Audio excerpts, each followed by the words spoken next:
It's been a while, guys. Welcome back to yet another video.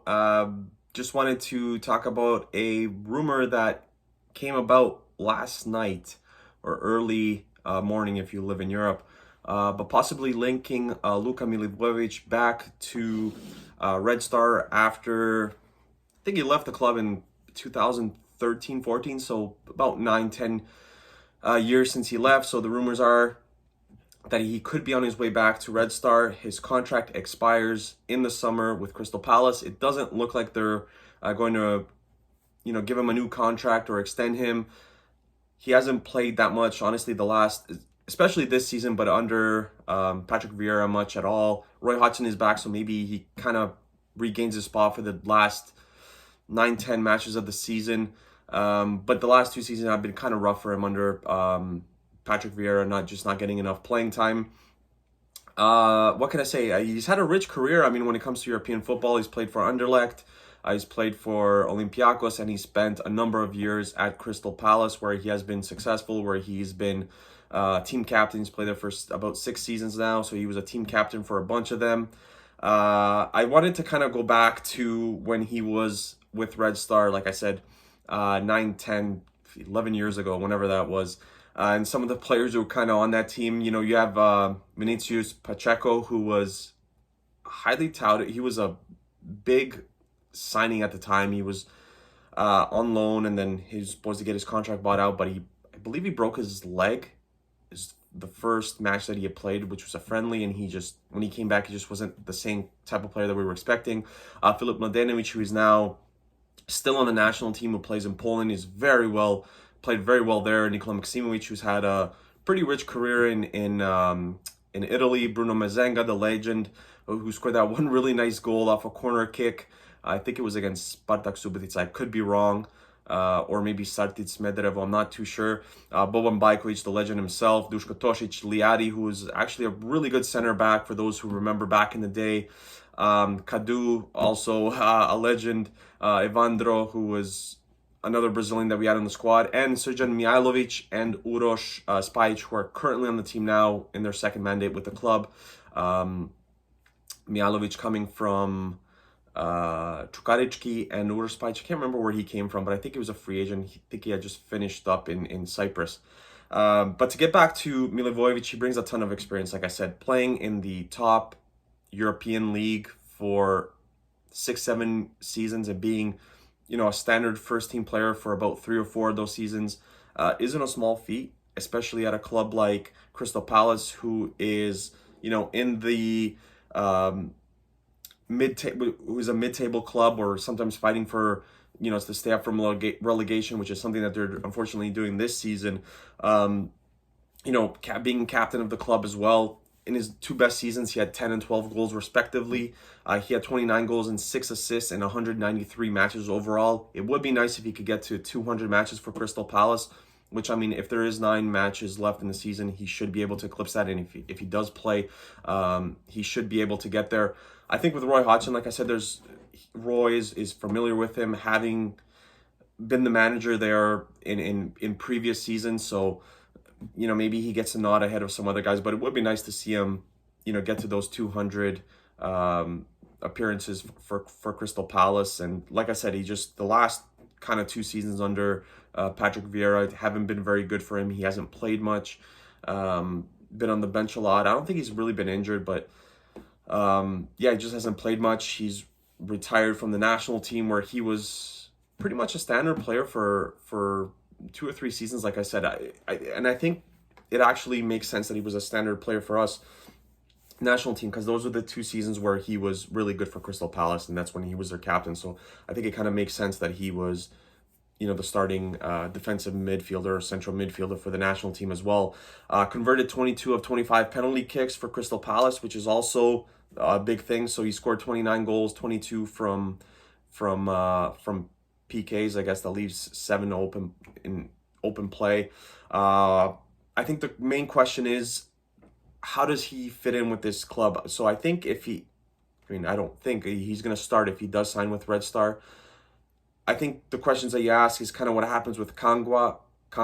You have Mihajlović, you have Stamenic, who's coming in the summer. What happens with guys like Veljko Nikolić?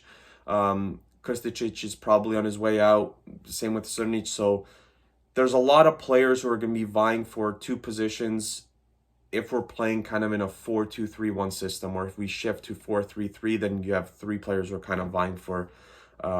You have players vying for three positions.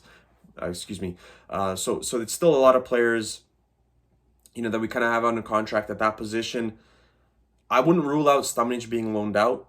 I think he was someone that obviously he's already signed with Red Star, but since he's signed, he hasn't really played much for Copenhagen. I actually tweeted, I think a week ago, that he's played something like 20 minutes in the last 3 months. And I think this is kind of like them saying, you don't want to sign a contract. We're going to dress you and we're going to leave you on the bench. And we're just not going to play you. So that's an interesting tactic from them if that's what they are doing, because he was pretty much a starter for them for 2 or 3 months, and that's when Red Star kind of noticed him, and that's when they decided to approach him and to sign him as a future central midfielder, if you want to call it that. And it just, honestly, the last 3 months have been pretty rough for him, and I think some of that is due to him not signing a new contract extension. I'm not sure if he was offered one, but it just to kind of say, you're not in our plans. And then in terms of Luka Milivojević, I mean, like I said, experience is the one thing that this team does need heading into Champions League next season, because we do have an automatic spot. We don't have to qualify, thank God. We don't have to go through any of the qualifying phases, any of the rounds, any of the playoffs. We're already in the group stage. So I think now it's very important for the team to start building, for the management to start building a team that's going to be able to do something in Champions League. We don't want to just participate. We want to be able to win some matches, get some points, and hopefully advance to the knockout stages, which would be excellent for us. But yeah, just a guy who's a hard worker in midfield, and he's kind of carried that trait to wherever he's gone, wherever he's played, I should say, whether it's Olympiacos, Anderlecht, Crystal Palace, whatever. At the time, Red Star sold him for 2.7 million euros to, I believe it was Anderlecht at that time. That was a lot of money for Red Star at that time. We weren't winning much.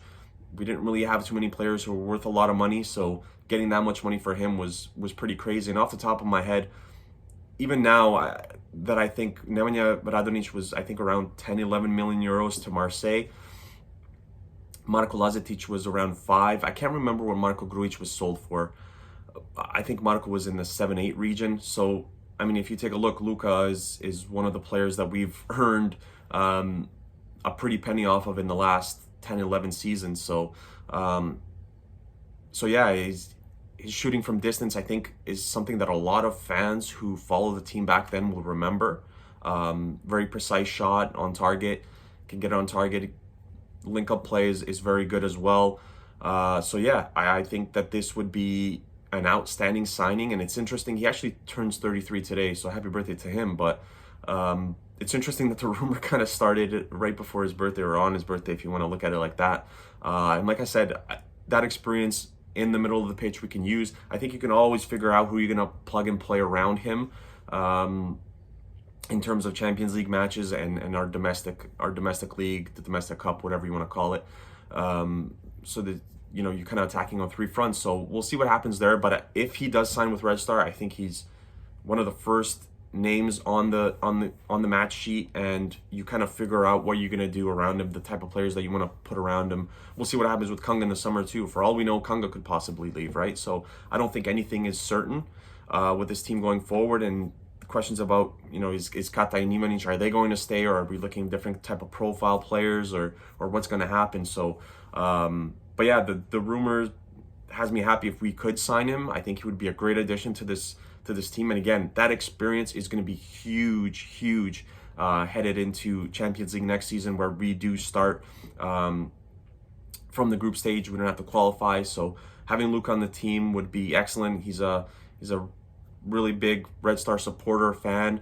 So I think that's another great thing that you get in him. He scored a goal in the derby as well, which a lot of players can't really say. He was the captain of Olympiacos as well for a short period of time. So that just kind of shows you his leadership and his quality going forward. So in the comments, guys, let me know what you guys think of Luka Milivojević possibly making a return to Red Star after 8 or 9 seasons.